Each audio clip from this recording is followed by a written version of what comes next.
Hi, இந்த வீடியோவில் நம்ம CMI inter group 2 auditing under companies act வந்து கண்டினியூ பண்ண போகிறோம். ஸோ நெக்ஸ்ட் டாபிக் வந்து joint audit. So joint audit அப்படின்னா ரெண்டு இல்லைனா ரெண்டுத்துக்கும் மேலே இருக்கிற ஆடிட்டர் வந்து ஃபினான்ஷியல் ஸ்டேட்மெண்ட்டை ஒரு என்டிட்டியோட ஃபினான்ஷியல் ஸ்டேட்மெண்ட்டை சேர்ந்து ஆடிட் பண்ணுவாங்க. ஓகேவா? 2 or more auditors jointly examine the financial records of a single entity. ஒரே ஒரு என்டிட்டி தான். ஆனால் 2 or more auditors வந்து அதுக்கு ஆடிட் பண்ணுவாங்க. அது எந்தெந்த கம்பெனிஸ்னா large companies with complex operations.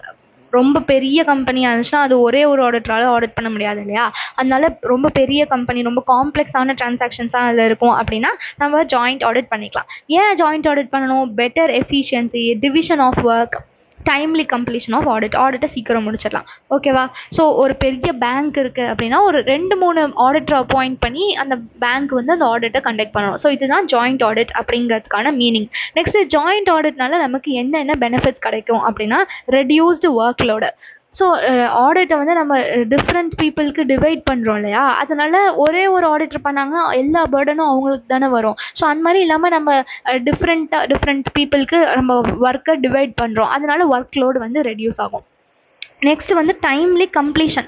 So இப்போ ஒரு ஆடிட்டர் வந்து பண்ணுறாங்கன்னா ஒரு வேலையை முடிச்சுட்டு தான் அவங்க அடுத்த வேலைக்கு போகணும், அதுக்கப்புறம் அடுத்த ஆடிட் பண்ணணும். அந்த மாதிரி அவங்க டைம் எடுத்துகிட்டே இருப்பாங்க. ஆனால் நிறைய ஆடிட்டர் இருந்தாங்கன்னா நீங்கள் இந்த ஏரியாவை ஆடிட் பண்ணுங்கள், நான் அந்த ஏரியாவை ஆடிட் பண்ணுறேன்னு ஒரே சமயத்தில் எல்லா சைமல்டேனியஸாக அவங்க டிஃப்ரெண்ட் ஏரியாஸும் ஆடிட் பண்ணி முடிச்சிடுவாங்க. அதனால் டைம் சேவ் ஆகும். Next sharing of expertise. So ஒரு ஆடிட்டருக்கும் ஒரு திங்கில் எக்ஸ்பர்டைஸ் இருக்கும். ஒரு ஆடிட்டர் வந்து டாக்ஸேஷனில் நல்ல எக்ஸ்பீரியன்ஸாக இருப்பாங்க, இன்னொரு ஆடிட்டர் ஃபினான்ஷியல் ரிப்போர்ட்டிங்கில் நல்ல எக்ஸ்பீரியன்ஸாக இருப்பாங்க. ஸோ அவங்க ஸ்கில்ஸ் அண்ட் நாலேஜஸை அவங்க இதில் கொண்டு வரதுனால, எக்ஸ்பீரியன்ஸ் வந்து ஷேர் பண்ணுறதுனால காம்ப்ளெக்ஸ் ஆடிட் இஷ்யூவை நம்ம டீல் பண்ணலாம். Next, improved quality of audit.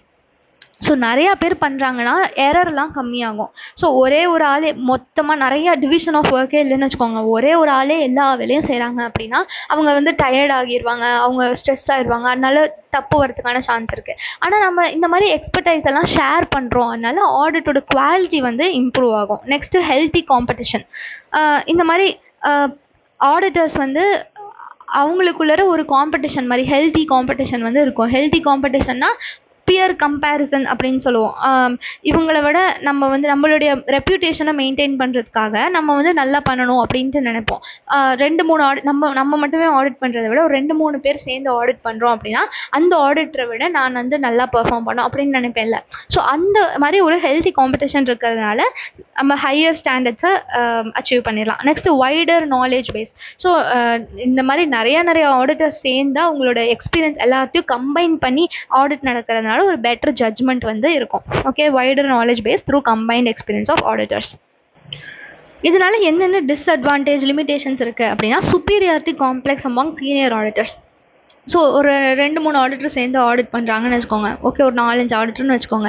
So ஒரு ஆடிட்டருக்கு 10 வருஷம் எக்ஸ்பீரியன்ஸ் இருக்குது, இன்னொரு ஆடிட்டர் வந்து ஒரு 2-3 வருஷம் தான் எக்ஸ்பீரியன்ஸ் இருக்குது. அப்படின்னா அந்த 10 வருஷம் எக்ஸ்பீரியன்ஸ் இருக்கிற ஆடிட்டர் வந்து இவங்களுக்கு இவ்வளோ தான் எக்ஸ்பீரியன்ஸ் இருக்குது, அவங்களும் நானும் ஒன்றா, எங்கள் 2 பேர்த்து எதுக்கு ஒரே மாதிரி ஆடிட் வேலை பார்க்க வைக்கிறீங்க அப்படிங்கிற மாதிரி அவங்களுக்கு சுப்பீரியாரிட்டி காம்ப்ளெக்ஸ் வந்து வந்துடும். ஸோ அந்த சீனியர் ஆடிட்டருக்கு அந்த மாதிரி வந்துடும். ஓகேவா? அதுதான் first point. Next higher cost. இப்போ கம்பெனி வந்து எத்தனை ஆடிட்டர் அப்பாயிண்ட் பண்ணுறதோ அத்தனை ஆடிட்டருக்கும் ஃபீஸ் பே பண்ணணும். அதனால் இது வந்து ஒரு சின்ன என்டிட்டிக்கு இது சூட்டபிள் கிடையாது, higher cost. Next lack of coordination among auditors may delay the audit process. So 2-3 பேர் ஆடிட் பண்ணும்போது அவங்க வேறு கம்பெனியோட ஆடிட்டர் அப்படின்னு வச்சுக்கோங்க. அவங்க வந்து அவங்களுக்குள்ள ஒரு கோஆர்டினேஷன் இருக்கணும். ஸோ இவங்க டேட்டா கொடுத்தா தான் இன்னொரு ஆடிட்டர் வந்து அவங்க வந்து பண்ண முடியும் அப்படிங்கிற மாதிரி இருந்துச்சு. ஆனால் அவங்க டேட்டா கொடுக்க மாட்டேங்கிறாங்க, அதனால இவங்க வெயிட் பண்ணிகிட்டே இருக்காங்க. அவங்க ஃபஸ்ட்டு ஆடிட் பண்ணி முடிக்கட்டும், அப்புறம் தான் நான் ஆடிட் பண்ணேன். அந்த மாதிரி கோஆர்டினேஷனே இல்லாமல் இருந்துச்சுன்னா கன்ஃபியூஷன் வரும், ஆடிட் வந்து டிலே ஆகும். அதெல்லாம். Next, difficulty in fixing liability for specific lapses. ஏன் வந்து இந்த மாதிரி ஒரு லேப்ஸ் நடந்துச்சு, யார் இதுக்கு காரணம் அப்படிங்கிறத நம்மளால் கண்டுபிடிக்கவே முடியாது. ஒரு ஆடிட்டர் வந்து இவங்க வந்து ஒழுங்காக செக் பண்ணல அப்படின்னு சொல்லுவாங்க, இன்னொரு ஆடிட்டர் இல்லை நான் செக் பண்ணேன், அவங்க கொடுத்த டேட்டா சரியா இல்லை அப்படிங்கிற மாதிரி அவங்களுக்குள்ளே சண்டை போட்டுக்குவாங்க. ஸோ இந்த மாதிரி ஒரு லயபிலிட்டிக்கு யார் காரணம், யார் வந்து ரெஸ்பான்சிபிள் அப்படிங்கிறத நம்மளால் கண்டுபிடிக்கவே முடியாது. Next, possibility of neglected areas due to divided responsibilities. So 4-5 பேர் இருக்காங்கன்னு வச்சுக்கோங்க. ஒருத்தவங்க நினச்சிக்குவாங்க அந்த ஆடிட்டர் வந்து இதை செக் பண்ணிடுவாங்கன்னு நினச்சிக்குவாங்க, இன்னொருத்தவங்க மற்றவங்களும் இவங்க செக் பண்ணுவாங்க அப்படின்னு நினச்சிப்பாங்க. ஸோ யாருமே ஒழுங்காகவே செக் பண்ணியிருக்க மாட்டாங்க. ஓவர் டிபெண்டன்ஸ் மாதிரி ஆயிரும். ஸோ இதுதான் possibility of neglected areas. Responsibility divide பண்ணதுனால இந்த மாதிரி நெக்லெக்ட் பண்ணிறதுக்கான வாய்ப்பு வந்து உண்டு. Next sharing of audit fees may act as a drawback. So மொத்தமாக ஆடிட் ஃபீஸ் வந்து 1,00,000 ரூபா. இப்போ 2-3 ஆடிட் இருக்காங்கன்னா அதை நம்ம ஈக்குவலாக டிவைட் பண்ணி பண்ணுறோம். ஆனால் ஒரே மாதிரியான ஒர்க்கு ஆனால் கம்மியாக காசு வருது அப்படிங்கிற மாதிரி நினச்சிப்பாங்க. அதனால மோட்டிவேஷன் ரெடியூஸ் ஆகும். இதுதான் வந்து ஷேரிங் ஆஃப் ஃபீஸ்க்கான எக்ஸ்ப்ளனேஷன். ஓகேவா? ஃபீஸை வந்து நம்ம ஷேர் பண்ணணும் அப்படிங்கிறதே ஒரு பெரிய ட்ராபேக்காக ஆகிடும். அவ்வளோதான் வந்து limitations of joint audit. Next வந்து எஸ்ஏ ஸ்டாண்டர்ட்ஸ் ஆன் ஆடிட்டிங் 299 அப்படின்னு ஒன்று ஜாயிண்ட் ஆடிட்டை எப்படி கண்டக்ட் பண்ணணும் அப்படின்னு சொல்லுது. ஃபர்ஸ்ட் வந்து division of work. Division of work வந்து எப்படி இருக்கணும் அப்படின்னா அவங்க மியூச்சுவலாக டிசைட் பண்ணிக்கணும். கம்பெனி வந்து சொல்லக்கூடாது நீங்கள் வந்து இந்த வேலை பாருங்கள், இந்த ஆடிட்டர் இந்த வேலை பாருங்கன்னு கம்பெனி சொல்லக்கூடாது. அந்த ஜாயிண்ட் ஆடிட்டர்ஸ் இருக்காங்களே அவங்களே தான் மியூச்சுவலாக டிசைட் பண்ணிக்கணும். அது எப்படி இருக்கலாம்? யூனிட்ஸை பேஸ் பண்ணியிருக்கலாம், இல்லை அவங்க எந்த ஏரியாவை ஆடிட் பண்ண போகிறாங்கங்கிறத பேஸ் பண்ணியிருக்கலாம். Time period. ஸோ ஃபர்ஸ்ட் குவார்ட்டருக்கு நீங்கள் ஆடிட் பண்ணுங்கள், செகண்ட் குவார்ட்டருக்கு நான் ஆடிட் பண்ணுறேன் அப்படின்ட்டு பண்ணிக்கலாம். இது ஸ்பெசிஃபிக் ஏரியாஸ் அப்படின்னா நீங்கள் வந்து ஃபினான்ஷியல் ஆடிட் மட்டும் பண்ணுங்கள், நான் வந்து ஸ்டாக் ஆடிட் பண்ணுறேன் அப்படிங்கிற மாதிரி. ஓகே. இல்லைனா அசட்ஸை நீங்கள் ஆடிட் பண்ணுங்கள், நான் லயபிலிட்டிஸ் ஆடிட் பண்ணுறேன், நீங்கள் இன்கம் ஆடிட் பண்ணுங்கள், எக்ஸ்பெண்டிச்சர் ஆடிட் பண்ணுங்கள். அந்த மாதிரி அந்த ஆடிட்டர்ஸ்குள்ளே தான் மியூச்சுவலாக டிசைட் பண்ணிக்கணும். கம்பெனி வந்து சொல்லக்கூடாது. அந்த ஆடிட்டர்ஸ் அவங்களுக்குள்ளே பேசி முடிவெடுத்துக்கணும். ஓகே. சில இம்பார்ட்டண்ட்டான ஏரியா இருக்கு இல்லையா, அதை வந்து எல்லா ஆடிட்டரும் வந்து அதை வந்து ஆடிட் பண்ணணும். ஓகே. ஸோ அவங்க வந்து மியூச்சுவலி டிசைட் பண்ணி ரெஸ்பான்சிபிலிட்டி ஷேர் பண்ணாலும் ஏதாவது இம்பார்ட்டண்ட்டான ஏரியாவாக இருந்துச்சுன்னா எல்லா ஆடிட்டருமே அதை எக்ஸாமின் பண்ணணும். ஓகேவா? இந்த டிவிஷன் ஆஃப் ஒர்க் இருக்குல்ல, அதையும் இந்த areas of joint responsibility. So first point வந்து டிவிஷன் ஆஃப் ஒர்க், அந்த செகண்ட் பாயிண்ட் வந்து அந்த ஜாயிண்ட் ரெஸ்பான்சிபிலிட்டி. அதை எல்லாத்தையும் ப்ராப்பராக நம்ம டாக்குமெண்ட் பண்ணணும். அண்ட் அந்த கம்பெனி இருக்குல்ல, ஆடிட்டட் என்டிட்டினா எந்த கம்பெனிக்கு நம்ம ஆடிட் பண்ணுறோமோ அந்த கம்பெனிக்கு அதை ப்ராப்பராக கம்யூனிகேட் பண்ணணும். அதுதான் ஃபர்ஸ்ட் பாயிண்ட். டிவிஷன் ஆஃப் ஒர்க்கில் என்ன சொல்கிறாங்க, மியூச்சுவலாக ஆடிட்டர் டிசைட் பண்ணி அந்த ஜாயிண்ட் ஆடிட்டர்ஸ் மியூச்சுவலாக டிசைட் பண்ணி அவங்களுக்குள்ளே பேசி முடிவெடுத்துக்கலாம். செகண்ட் பாயிண்ட் என்ன சொல்கிறாங்க, ஒரு சில இம்பார்ட்டண்ட்டான ஏரியாவை எல்லா ஆடிட்டர்ஸும் சேர்ந்து ஜாயிண்ட் ஆடிட் பண்ணணும். அண்ட் இந்த 2 திங்ஸையும் நம்ம ப்ராப்பராக டாக்குமெண்ட் பண்ணி அந்த கம்பெனிக்கிட்ட கம்யூனிகேட் பண்ணணும். Next coordination. குவாடினேஷன்னா ஒருத்தருக்கு ஒருத்தர் கோஆப்ரேட் பண்ணிக்கிறது. ஓகேவா? Any joint auditor encountering matters relevant to the work of the other auditor shall communicate such matters in writing before the audit report is finalised. இப்போ எக்ஸாம்பிளுக்கு நீங்கள் வந்து ஸ்டாக் ஆடிட் பண்ணிகிட்ருக்கீங்க. நீங்கள் ஜாயிண்ட் ஆடிட்டர்ஸில் நீங்களும் ஒருத்தர், நீங்கள் வந்து ஸ்டாக் ஆடிட் பண்ணிகிட்ருக்கீங்க. ஒரு ஆடிட்டர் இருக்கார், மிஸ்டர் ஏ அப்படின்ட்டு. அவர் வந்து சேல்ஸ் ஆடிட் மட்டும்தான் பண்ணுறாரு. ஓகேவா? இப்போ நீங்கள் ஸ்டாக் ஆடிட் பண்ணும் போது கண்டுபிடிக்கிறீங்க, சில குட்ஸ் வந்து காணும் அப்படிங்கிறத கண்டுபிடிக்கிறீங்க. ஆனால் அந்த குட்ஸ்லாம் வந்து சேல்ஸ் சம்மந்தமாக இருக்கிற குட்ஸு. ஓகே.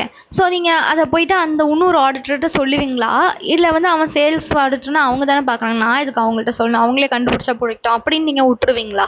அதுதான் இந்த பாயிண்ட். இந்த encountering matters relevant to the work of other auditor, அதை வந்து ரிப்போர்ட் ப்ரிப்பேர் பண்ணுறதுக்கு முன்னாடி இதை போய் அந்த அதர் ஆடிட்டர் கிட்ட வந்து நம்ம சொல்லணும். Okay. Such matters R writing before the audit report is finalised. Next responsibility among joint auditors. நீங்கள் வந்து ஸ்டாக்கை செக் பண்ணுறீங்க, நீங்கள் ஒழுங்காகவே வெரிஃபை பண்ணல, அதனால் ஸ்டாக் ஃப்ராட் வந்து நடந்துச்சு அப்படின்னா அதுக்கு நீங்கள் தான் காரணம். ஐ ஆம் ரெஸ்பான்சிபிள் அப்படின்ட்டு.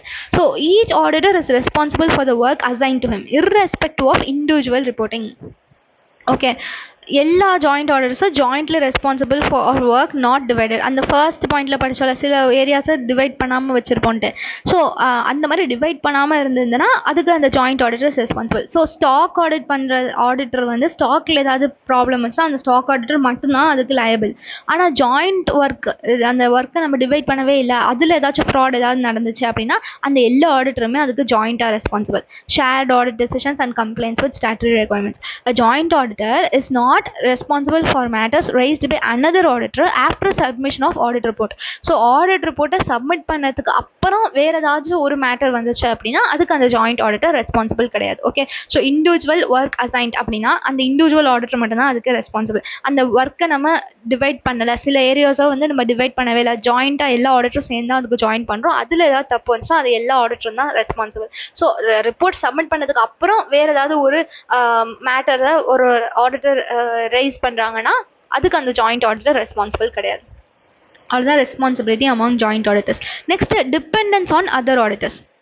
ஸோ ஜாயிண்ட் ஆடிட்டர்ஸ் வந்து வேறு ஏதாவது ஆடிட்டர் இருப்பாங்களா, இன்டர்னல் ஆடிட்டர்ஸ், கம்பெனியோடைய நார்மலாக இருக்கிற ஆடிட்டர், அவங்களுடைய ஒர்க்கை வந்து நம்ம டிபெண்ட் பண்ணலாம்.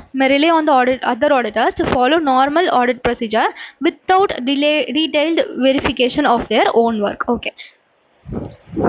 ஸோ அந்த ஆடிட்டர் வந்து அவங்களுக்குள்ள அசியூம் பண்ணிக்கணும் என்னென்னா, ஏதாவது ஜென்ரலி அக்செப்டட் ஆடிட்டிங் பிரின்சிபல் இல்லைனா மெட்டீரியல் மிஸ்டேட்மெண்ட் அதுலேருந்து ஏதாச்சும் ஒரு டிபார்ச்சர் இருந்துச்சுன்னா அந்த இன்னொரு ஆடிட்டர் வந்து அதை ரிப்போர்ட் பண்ணுவாங்க அப்படிங்கிற மாதிரி அவங்க அசியூம் பண்ணிக்கணும். புரியுதா? ஸோ 2-3 ஆடிட்டர் வந்து சேர்ந்து ஆடிட் பண்ணுறோம் ஓகேவா? இப்போ அந்த இன்னொரு ஆடிட்டர் வந்து ஏதாவது ஒரு டிபார்ச்சர் இருக்கா அப்படின்னு அவங்க கண்டுபிடிச்சாங்கன்னா அதை வந்து அவங்க ரிப்போர்ட் பண்ணுவாங்க அப்படிங்கிற ஒரு நம்பிக்கையில் தான் நம்ம வேலை பார்க்கணும்னு சொல்கிறாங்க. அவ்வளோதான் இது. Next reporting responsibilities.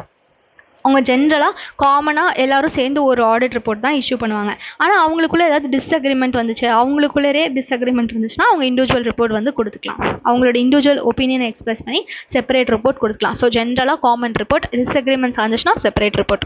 ஸோ அவ்வளோதான் வந்து ஜாயிண்ட் ஆடிட்கான கான்செப்ட்ஸ் எல்லாமே.